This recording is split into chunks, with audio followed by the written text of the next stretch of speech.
Assalamualaikum warahmatullahi wabarakatuh. Hampir semua istri Nabi SAW adalah janda dari para pahlawan yang syahid dalam membela Islam, termasuk Ummul Mukminin Hindun. Sewaktu berhijrah ke Madinah, ia harus berpisah dengan keluarganya hingga beberapa bulan. Namun semua itu tak menggoyahkan imannya. Yang istimewa dan tidak ada pada istri Nabi yang lain, pada satu peristiwa Nabi menerima dan melaksanakan apa yang disarankannya. Dari saran istri yang lebih dikenal dengan nama Ummu Salamah ini, akhirnya masalah selesai. Para sahabat selamat dari kemarahan Nabi SAW. Berikut sejarah singkat Ummul Mukminin Hindun dan jasanya dengan memberi saran kepada Nabi SAW. Pada mulanya Hindun menikah dengan Abdullah Al-Asad yang mempunyai julukan Abu Salamah radhiyallahu an. Ia termasuk saudara sepersusuan dengan Nabi dari ibu Thuwaibah. Pasangan suami istri Hindun dan Abdullah termasuk mereka yang masuk Islam di awal kenabian. Dan saat Nabi menganjurkan hijrah ke Habasyah, mereka berdua ikut serta. Setelah kembali ke Makkah dan umat Islam mulai hijrah ke Madinah, mereka berdua kembali melakukan hijrah. Namun karena gangguan dari kaum kafir Quraisy, pasangan suami istri ini terpaksa harus berpisah hingga beberapa bulan. Abdullah berhasil lolos ke Madinah, sementara Ummu Salamah harus menunggu waktu yang tepat untuk menyusul suaminya. Dari perkawinan mereka ini dikaruniai dua putra yang bernama Salamah dan Umar, serta dua putri yang bernama Durrah, dalam riwayat lain Amrah dan Zainab. Abu Salamah ikut serta dalam perang Badar dan Uhud. Namun pada perang Uhud ia terluka hingga akhirnya wafat sebagai syahid pada Jumadil Akhir tahun 4 Hijriyah. Karena pertimbangan termasuk mereka yang mula-mula masuk Islam, janda pahlawan dan memiliki 4 anak yatim, akhirnya Nabi SAW menikahinya pada bulan Syawal tahun 4 Hijriyah.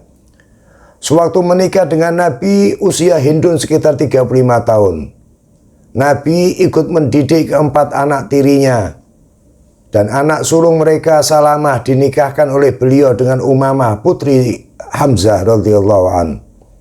Sepeninggal Nabi SAW, saat terjadi pertikaian antara para sahabat, Ummu Salamah menyerahkan anaknya yang bernama Umar kepada Imam Ali. Hal ini untuk menunjukkan keperpihakan beliau kepada Ali bin Abi Thalib. Dari perkawinan dengan Nabi, Hindun tidak dikaruniai keturunan. Ummu Salamah atau Hindun wafat pada masa kekuasaan Imam Ali radhiyallahu anhu tahun 60 Hijriah. Dalam usia sekitar 84 tahun di kota Madinah dan dimakamkan di Baqi. Menurut sebagian riwayat, dialah istri Nabi yang terakhir meninggal dunia. Ummu Salamah tercatat dalam sejarah sebagai wanita yang pandai dan bijaksana. Ia pernah memberi saran kepada Nabi yang akhirnya beliau lakukan. Dengan saran yang cerdik dan bijak ini, akhirnya para sahabat mengikuti apa yang dilakukan Nabi dan mereka terbebas dari kemarahan beliau. Peristiwa tersebut terjadi pada perjanjian Hudaybiyah. Rencana Nabi bersama sekitar 1.400 sahabat untuk melaksanakan umroh tidak diizinkan oleh kaum kafir Quraisy. Walaupun beliau telah mengirim utusan untuk menjelaskan maksud kedatangannya, tetapi tetap tidak diizinkan masuk kota Makkah. Singkat cerita, akhirnya terjadi perjanjian antara kaum Quraisy dengan Nabi SAW yang dikenal dengan perjanjian Hudaybiyah.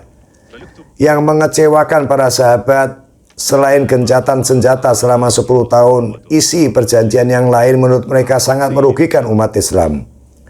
Bagi yang ingin mengetahui lebih detail mengenai kisah perjanjian Hudaybiyah, silahkan menyaksikan di channel ini dengan judul Perjanjian Hudaybiyah, Kekalahan yang Membawa Kemenangan. Dengan tercapainya kesepakatan, maka rencana untuk umroh terpaksa ditunda tahun yang akan datang. Walau demikian, karena niatnya akan melaksanakan umroh, maka dengan keputusan ini Nabi memerintahkan para sahabat untuk menyembelih hewan kurban dan bertahallul atau mencukur rambut, tanda ibadah umroh telah selesai. Karena kekecewaan dengan isi perjanjian yang dirasa menguntungkan kaum Quraisy, apalagi keniatan umroh tidak jadi dilaksanakan, maka para sahabat tidak segera melaksanakan apa yang diperintahkan oleh Nabi. Dalam riwayat disebutkan bahwa Nabi sampai 3 kali memerintah, namun para sahabat tetap belum melaksanakan perintahnya. Sambil menahan marah, Nabi SAW kembali ke kemahnya. Beliau menceritakan apa yang terjadi pada Ummu Salamah yang turut serta dalam perjalanan ziarah ini. Setelah mendengar apa yang disampaikan Nabi dan kekecewaan beliau, dengan cerdas dan bijaksana Ummu Salamah memberi saran dengan kalimat yang sangat sopan. Ia berkata, "Wahai Nabi Allah, apakah engkau senang jika mereka melakukannya? Keluarlah dan jangan berbicara dengan mereka hingga engkau menyembelih kurbanmu, lalu panggillah tukang cukur untuk mencukur rambutmu." Dan benar, sesuai dengan saran Ummu Salamah, melihat Nabi menyembelih kurbannya dan memotong rambutnya, akhirnya para sahabat semuanya langsung melakukan hal yang sama. Nabi yang sebelumnya menahan marah, kecewa dengan kelakuan para sahabat, akhirnya gembira. Dan semua ini diantaranya karena saran dari Ummul Mukminin Ummu Salamah, Hindun radhiyallahu anha. Wallahu a'lam. Wassalamualaikum warahmatullahi wabarakatuh.